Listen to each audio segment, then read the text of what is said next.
record.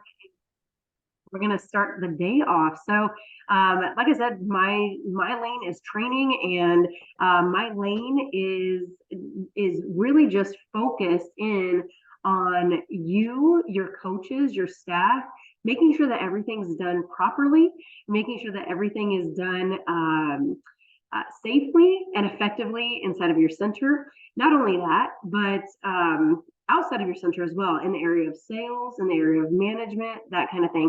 We do on these win calls, we talk a lot about our KPIs. We talk a lot about sales strategy. We talk a lot about lead strategy, organic lead strategy, and then also retention. A lot of our focus is around that. One of the things that I haven't ever done, and I usually save it for live trainings, is I usually do I do all of the spectrum training in a live training. And the reason why I do a lot of spectrum training in a live training is because spectrum's right there.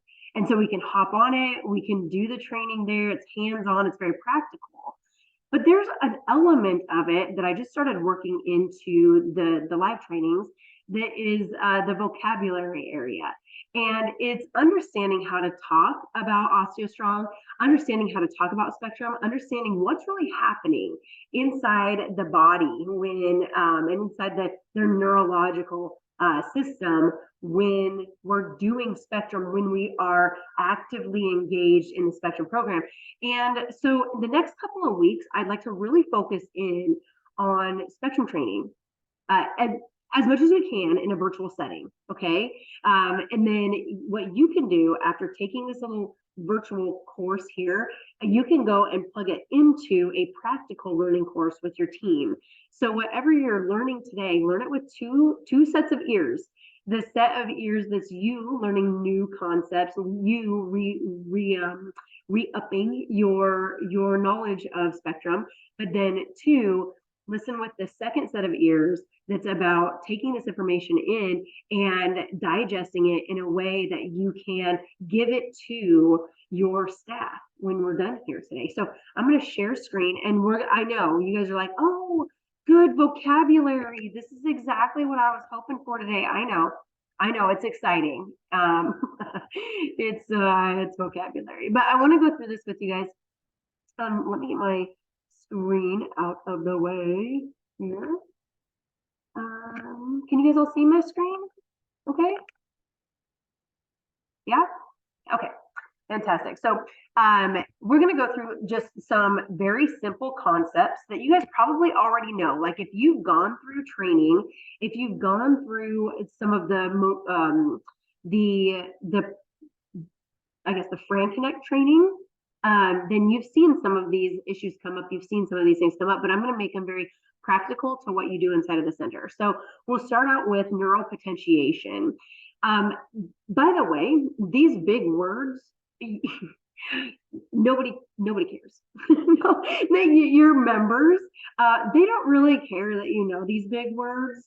They don't really care to hear these big words, but they do care to be educated. When you can educate your members just a little bit more, it gives them just more significance. It gives them personal growth. It gives them some variety. It gives them certainty. All of the 6 human needs that they need for long-term retention. Education is a piece of that. Yes, fun is a piece of that. Yes, games are a piece of that. Yeah, competition's a piece of that. But education is very much a piece of that. And so while I say your members don't really care about these words, I wouldn't work them into my vocabulary very often in the center. But when it comes up, I would be able to explain what it is and tell people how they can get the most out of that. So we'll start out with neuropotentiation. So this refers to the strengthening of connections between neurons or brain cells in response to repeated use of stimulation. So maybe you've heard in the area of there's a whatever fires together wires together. That's a very common phrase. What fires together wires together. I hear Dr. Joe Dispenza say that all the time about he does a lot of meditation work, And so he does a lot of work when it comes to if you can fire it together, you can wire it together. So if you can do this repeated action or repeated thought or repeated emotion over and over and over, your brain can actually rewire itself. So neuropotentiation is just this. The process takes place when neurons repeatedly communicate with one another, leading to an increase in the effectiveness of the connection between them. When they're talking to each other over and over and over, that's when, and this is a good or bad, right? So this is not just spectrum. This can be in behavioral concepts too. So if you can continually repeat a bad habit, what's going to happen? That's going to continue to take place in your body, right? Like that's going to continue to take place in your mind. This increased connectivity can lead to an improved learning, memory, and cognitive function. Essentially, it's like building strong bridges between the brain cells that allow for a better and more effective communication between them. And we do a lot of this in OsteoStrong. Here are some examples of some neural potentiation that happens inside of the center. You guys have heard that vibe plate activities can be very good for what fires together, wires together. This is why we do a lot of practicing of balance. And then I put laughing on there because of the fact that if you can make balance and those vibe plate activities, if you can make them fun. I think it was one of my friends, Amy, who runs the Alaska Center in Anchorage, Alaska. They just opened, but she is, she's always diving into just some good psychology. And she said that it would take about 300 times if you were trying to make a new habit or a new biomechanic change in your body. It would take about 300 times. But if you add fun to it, if you gamify it, if you bring in some laughter and some game there, you actually only have to do it about 10% of that, so 30 times. You can scale it all the way down if you're having more fun.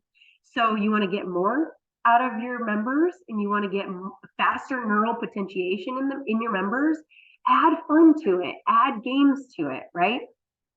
This is why we do some stretching. This is why we do our laughing. Number 2, watching the screen while exerting.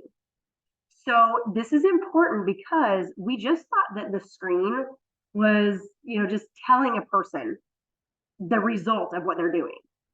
But honestly, when they're engaging and they're watching the screen while they're engaging, this actually makes neurons talk to each other faster and more efficiently.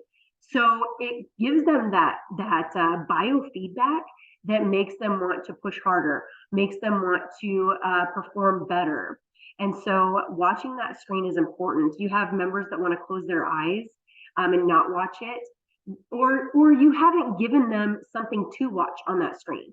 Like, how many of you are pointing out, this is what I want you to watch today? This is the number that I want you to see today. This is the bar that I want you to fill up today. This is why it's important for us as coaches to give specifics on what's important to focus on, because you want to help them rewire their brain in this. Number 3, hearing empowering words from your system specialists. So the coaches, so what I call coaches system specialists. So just so that you don't confuse that, but when you are a coach and you are locked in on that screen, number 1, we shouldn't be locked in on the screen. The member's job is to watch the screen. Our job is to watch the body. The member's job is to watch the screen. Our job is to watch the body. If you're a coach or you have coaches that are locked in on the screen and that's what they're watching and they are just so keyed in on it and all you hear is go, go, go, good job, go, go, go, go, go, go, go, good. Okay. If that is their cueing, they're doing it wrong. Okay. Go, go, go isn't something that feeds the mind new neurological food, right? What could feed them good neurological food would be fantastic. You look strong.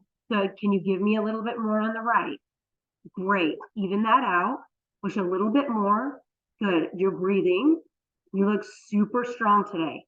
Okay, so giving them this feedback of positivity, but also cueing, proper cueing in the positioning, because you're watching the body and you're giving them this feedback. It's going to make them, while they're in this engagement and their brain and body is at a maximum push, when their brain is hearing, you look strong. Fantastic. Even this out. Push a little bit more. You have a little bit more in you. Things like that. This is going to rewire. That's going to reframe their build a better bridge between the neurons. Post-vibe session, service with purpose. Okay, so you have a pre-vibe, right? And that kind of just gets the body going, gets the body turned on and ready to go. You have a post-vibe session.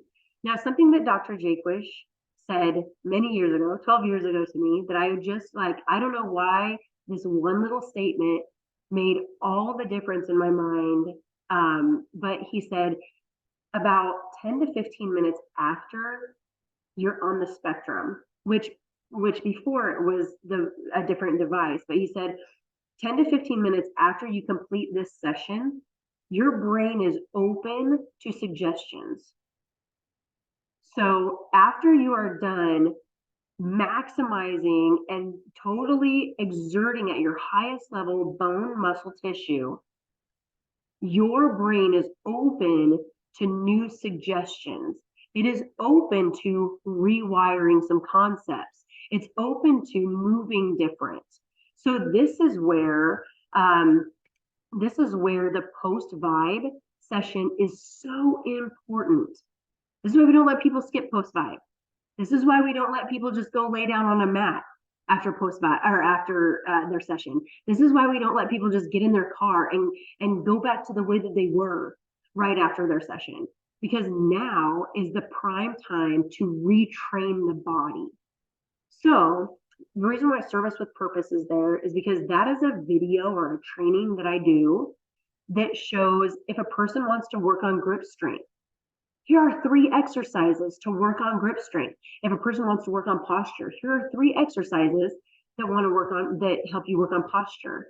If a person wants to work on balance, if a person wants to work on sit to stand, if a person wants all of those concepts that we really try to get more benefits out of in OsteoStrong, I have put together 3 exercises for post-vibe according to their want or their need, okay?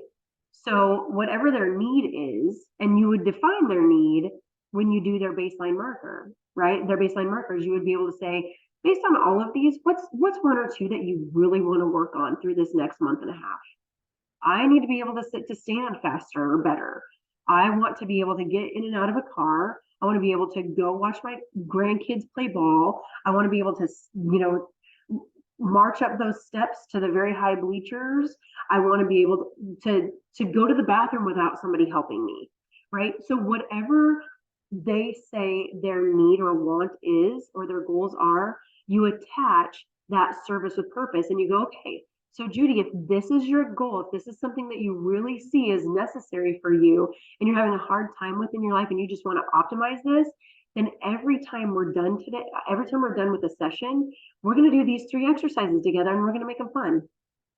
And so this is what happens with service with purpose. This is where some rewiring happens in a big, big way. Okay, don't miss this. All right, number 5, modalities. After that post-vibe session and the service with purpose, now they're ready for modalities. And you would think that since they're just sitting there, just laying there, just standing there, right? Whatever they're doing, and maybe it's biocharger, maybe it's PDMI mat, maybe it's getting a hydro massage, maybe it's red light. These are all sending signals to the body to rewire in neuropotentiation, okay? So red light, that's your body rewiring, okay? Through your skin, through your eyes, through whatever. Your hydro massage is rewiring a relaxed state, your biocharger and your PMI, electromagnetic fields, man, electromagnetic frequencies, that's a big change in the body. Okay. So even modalities are a place of rewiring the system. When a person's rewarded for attendance, this may not seem like a big deal. I know, like in today's world, we're all like, oh, everybody gets a trophy, everybody wins. And that might trigger some of you. But in the area of OsteoStrong, listen, when a person is rewarded for coming and triggering their body, it's a big deal. When they're rewarded, it says, I'm going to be celebrated. I'm going to be rewarded for showing up. I am getting high fives for doing this. And when you bridge that action to reward, I'm Pavlov's dogs, right? Action to reward, and you bridge that becomes retention. That becomes, I want to keep going. I'm celebrated. I'm known there. I'm significant there. I grow there. I contribute there. And that is a definite rewiring. Bell ringing for celebrations. Okay, how many of you guys have bells in your center? Whether it is a ding, ding, ding bell or a ring, ring, ring bell or a cowbell. I don't care what kind of bell you have, but get a bell. I love seeing posts on Facebook. That's the only social media that I have. And so that's the only place that I see these happening, but I'm sure they're happening on Insta, I'm sure they're happening on Snap, I'm sure they're happening on TikTok. But when I see inside of a center, one of your members standing beside the bell and ringing it, and then the caption says, Sandy increased her bone density by 5%, or Judy just improved her balance. One, they're being celebrated, and that again is that rewiring, but also it's showing other people that what is possible. Okay, it's showing other people out there in the world that one, we celebrate people. Two, we're seeing gains. Okay, so being celebrated and being seen is such a big part of neuropotentiation. So you guys, like when you walk into your OsteoStrong center, often we walk in and we're like, okay, it's a building with a bunch of machines and cool technology. Cool. It is cool. It is cool. And even if you just saw it as that, it's cool enough.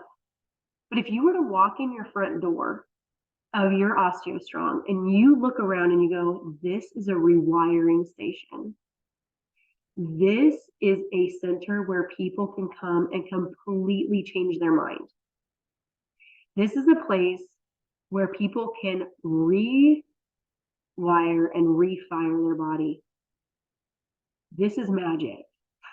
This is science. To see a center as an area of neuropotentiation is just incredible. You're changing lives, not just on the physical sense, but in the neurological sense. And that is so dynamic. Going down to our next, before I go further, I'm going to open this up to some questions or some comments about this. Does anybody have anything to add to this? Feel free to come off of mute. This is open discussion here. And if not, then we'll go right to the next one. Hey, I have a little comment on this. Sure, Emily. Hi. So, good, how are you? Good. So I feel like, I guess this is just totally a comment. I would love to have them do some studies to see how much cognition changes in our members because of what we're doing. Because I feel like we have such sharp members, more than just the average for their age group. And I'd love to attribute it to what we do. Yeah, I would love to contribute that too. Unfortunately, I don't have scientific backing for that, but cognitive development has been absolutely amazing. If you think about it, your body's made up of cells, right?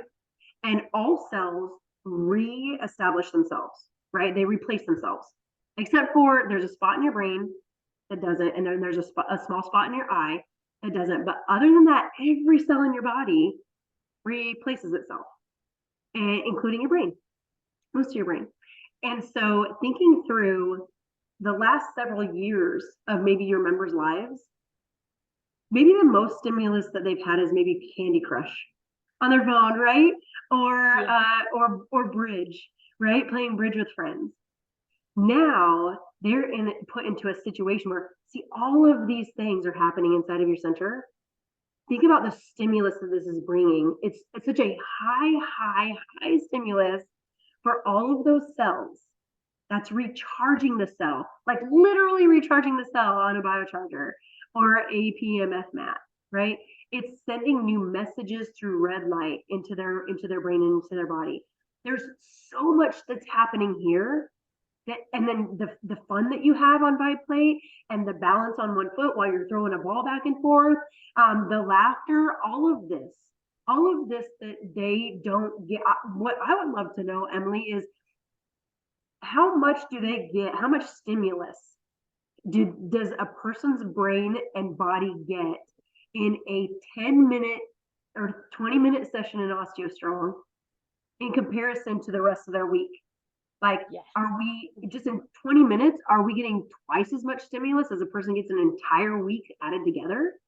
Because looking at all of these, just in neuropotentiation, this is incredible. And you're right, that this is one of the reasons why when we're offering the results graph and we're talking about results graph, we're talking about neuroplasticity and their brain's health. This is very much a part of that. So while I can't prove it by scientific efforts right now, you can certainly encourage it to your members and share that story. I love it. Yeah. Awesome. Thanks for bringing that forward. All right, the next one, neuro inhibition. Okay, everybody say that, neuro inhibition. It refers to the process, and you guys see this often, you guys see this every day, and you may not know that you see this. You see this every day, you see this almost, actually with every single member, you see this every time. Neuro inhibition refers to the process by which the activity of certain cell function is suppressed or reduced. This occurs when a certain brain cell releases chemicals that reduce the activity of the neighboring cell. So let me put this in real terms. When a person is getting towards their absolute max and their body and brain knows, hey, you're hitting a max threshold. If you go any further, I'm sensing injury. If you go any further, I'm sensing pain. If you go any further, I'm afraid something is not going to feel right. And so the neighboring cells send that message by releasing chemicals saying, hey, shut it down, shut it down. Okay, just back off, release that. Okay, so this can result in slowing down or blocking particular signals in the brain.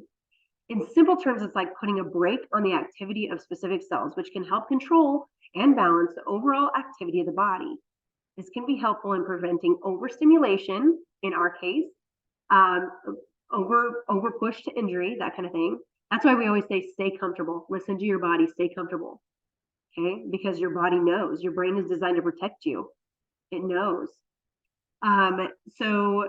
Let's see, overstimulation of certain muscle exertion and maintaining a balance between different areas and functions of the body. So let's just take this into real terms for what we see inside of the center. So here's some examples. Hands slipping on the postural. Everybody see this? Almost every single time. And your little members, your little ladies, and then they want to say, oh, can I wear gloves? Can I use can I retry that? My hands were slipping, right?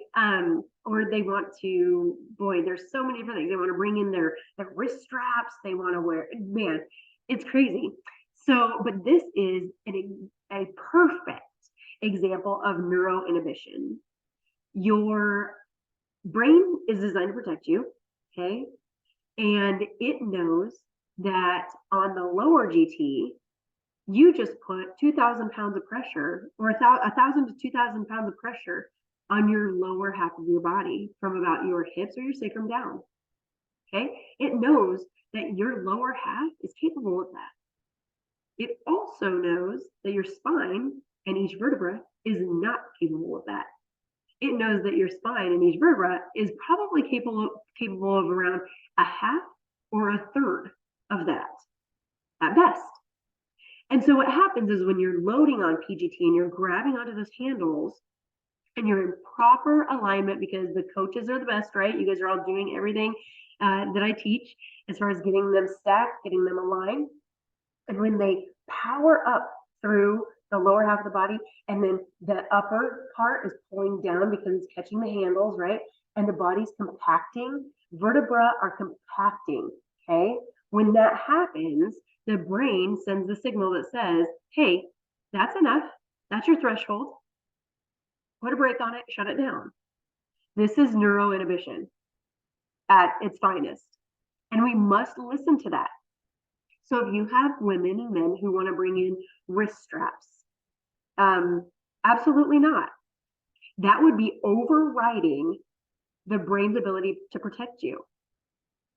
Okay. If you, let's say you're down in Florida, which I see some of you are right in the sticky sweatiness of Florida, and there is in Alabama, there is an element of sweat that happens, okay? And so you do have to maybe give them a moment, and then they do a lot of lotioning and that kind of thing.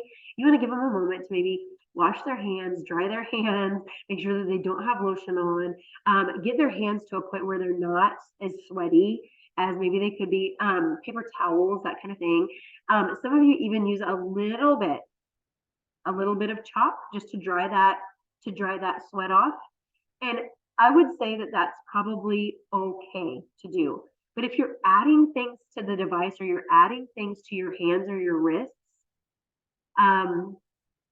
you are, unfortunately, that's going to be, and somebody injures themselves doing that, that's going to be outside of what you are covered for in the area of insurance with OsteoStrong.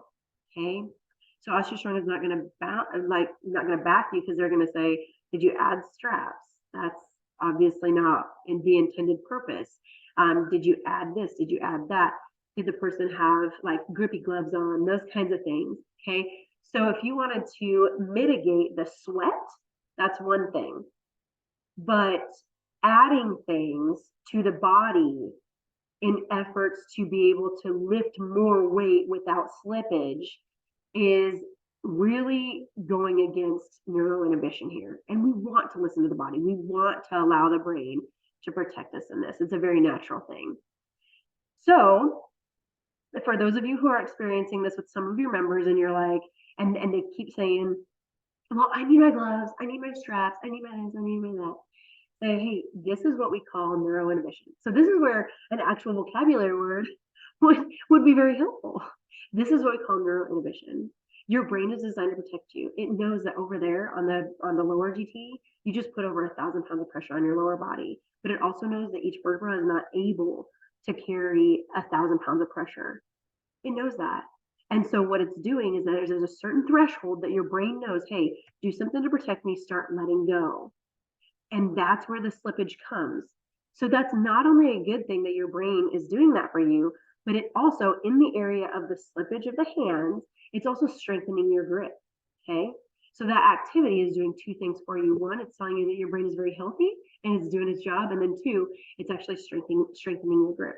As you're losing grip on that, you're actually strengthening the grip. So if you have somebody that's kind of combating you in that, if you have a member that's kind of combating you in that, these are good ways to educate. Max push threshold. You'll see this every time a person gets to a max push, okay? They're pushing at their max. You see that graph, they're climbing the hill, they're getting on the top of the hill, they kind of dance at the top of the hill, and then they go boop down, and then they come back up again. That boop down is a lot of times the brain saying, whoa, shut it down. All right, you can go a little bit back into it, okay? But at the point where you see that little dip, that's typically neuro inhibition, the brain saying, hey, this is your max today. If you were to go any further, I'm sensing, without you even knowing, I'm sensing that you may have an injury, okay? You might be going into pain. Again, this is why we as coaches are always saying, stay comfortable, listen to your body, okay? And then you also need to be watching the body to make sure you see on the upper, because this is a virtual training and I can't really do anything else. The upper, you see people push straight, and then at a certain point they might do this with their head, right? And it takes their spine out of alignment. Your neck is an extension of your spine, which just means that if the neck is twisted, turned, or tipped, or tilted, or pushed forward, it's out of alignment, and that's something we don't want. But the reason why this happens is because of neuroinhibition. At some point, the body in the perfect alignment got to its maximum push, and then we wanted to compensate by changing our position, okay? So that means that at perfect, proper positioning, we've hit our max threshold. We do not need to go any further. Otherwise, we start compensating, and it's a different push. And there's a lot of issues that go along with that. Twisting, tilting, tipping your head. Discomfort. If a person pushes past neuroinhibition, or if a person is in, they experience neuroinhibition, it might be because the body's uncomfortable somewhere. So let's say a person comes in and they're like, they hit on 3 devices, they really just they weren't even close to their numbers. Okay, let's say on the lower, the core, and the postural. Okay, they just weren't even close on their numbers. It would make sense that something in the sacrum, something in the core, or something in the hips might be a little bit off. The body did not want to push too far to get a person into an injury. This is where I find it really important to be able to have those conversations of, do you see a chiropractor? Do you see a body worker? Do you see a massage therapist? There may be something going on in the body that makes it so that it doesn't want to push any further. It might be out of alignment. There might be a muscle that just isn't happy right now, right? It also might be that if you're down in all of the devices, your body might be fighting off a virus. It might be dehydrated. Okay, there's a lot of things that happen that contribute to neuroinhibition. And so it's important to have these conversations with your members so that they feel educated and they feel in control of their body. Rather than saying, man, your numbers just weren't good today, I don't know what's going on with you. Educating them about what neuroinhibition really is. And then, number 4, I already talked about body mechanics compensation, when your body wants to push more with the right than the left because the left is telling you to shut it down. When your body wants to tilt the neck on the upper, when your body's in core and your neck goes down, all those things can be body mechanic compensation because something in the body isn't right and it's shut down. Those are the 2. We have a couple other vocabulary words to go through over the course of the next couple of weeks.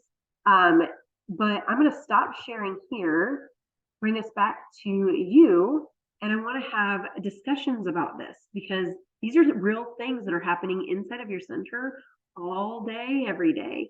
And so I want you to be able to educate properly your members and your staff. Does anybody have about neuropotentiation or neuroinhibition? Does anybody have any questions or comments about that?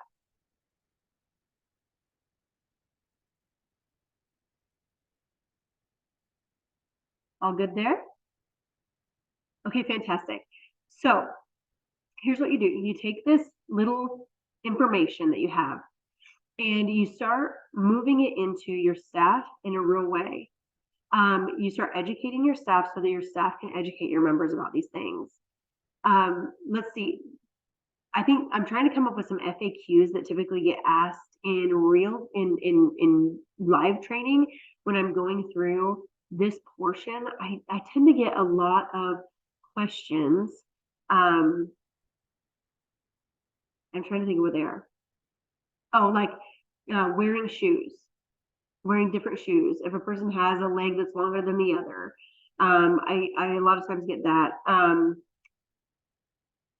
when it comes to neuro inhibition. So you'll see that if a person has one leg longer than the other and you're trying to get them to push with the other side a little bit more, that kind of thing, one leg can lock out before the other one. And so one of the better practices that we talk about is allow them to wear, if they really have a severe 1 foot longer than, or one leg longer than the other, then it's probably already been medically determined, and they have special shoes for that. So have them keep their shoes on. Even if you're a barefoot center, if they have some special needs there, have them keep their shoes on.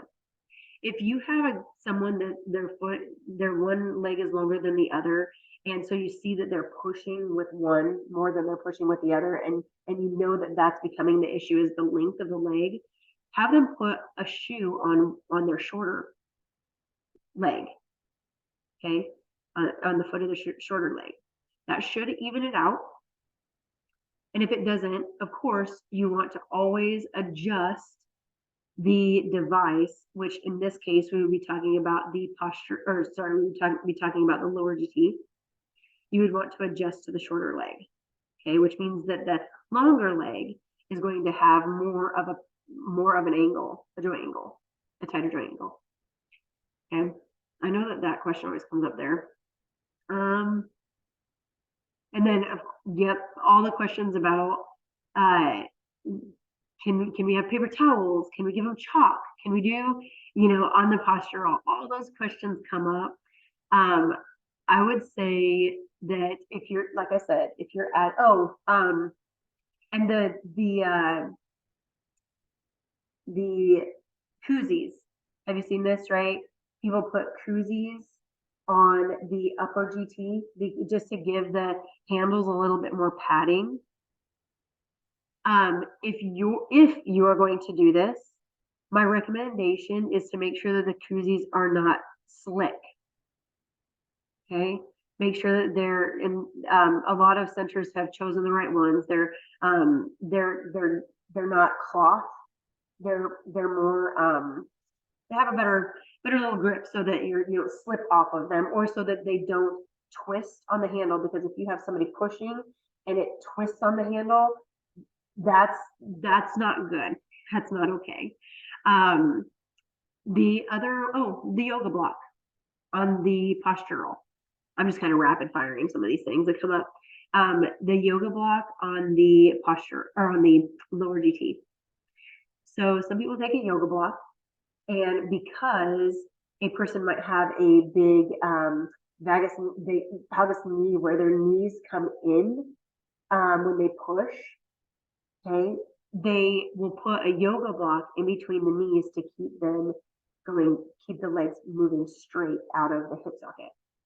Okay. I'll give you exactly what John Jaquish will tell you.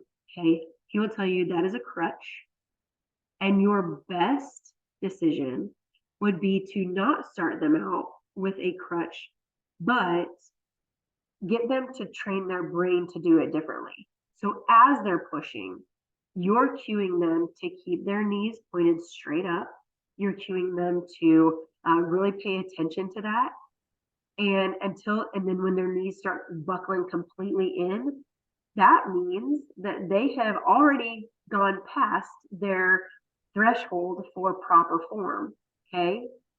So we want to keep their knees up as much as we can and have them push there. And if they start caving in quite severely, then we know they're over their actual push for what their legs are capable of doing, or their body's capable of doing without compensating. So he will tell you, if he walks into a center and he sees a yoga block there, he's like, nope, get rid of that real quick. If you do have members that are using the yoga block now, and they always have, and so you're like, oh, how do I break them from the yoga block? Listen, it's going to be hard.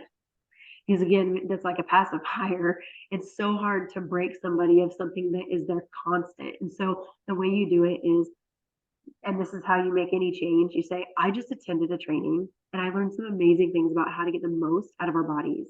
Would you like to hear it? And of course they're going to say yes. Okay, so we're going to talk about the yoga block.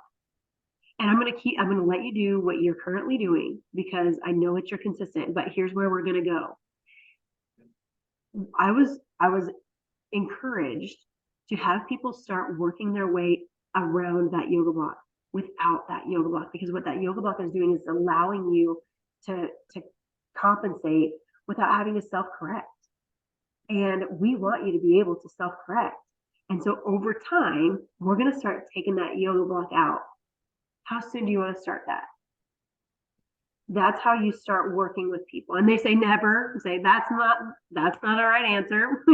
I'm going to need a date here because this is important to you and your body, and we want you to be getting the most out of this, right? Or they're going to say right now, I don't think I need it. I think somebody else started me doing that. Because honestly, that's where the yoga block started, is with our coaches putting it there. They never did. They would have probably been happy never doing it.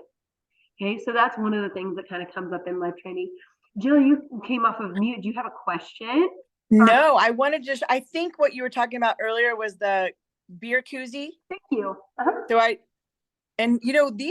they do make those cloth ones now. They're more popular. I had to find this like at a truck stop. So a gas station truck stop. So just FYI, but yeah, these are really nice. I just wanted to share it with any new people that might not be aware. So it's that styrofoam type thing.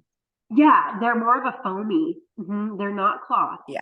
And again, I can't stress it enough. Make sure that they don't, those stick really good, right? Slippage.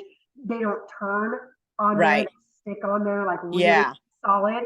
And then when a person's pushing, their hand doesn't slip off of it. It's not soft enough. Really, you can push straight through it. But that little padding does help. Those gals with carpal tunnel, arthritis, for whatever reason, it does make it feel just a little bit better. So I get it.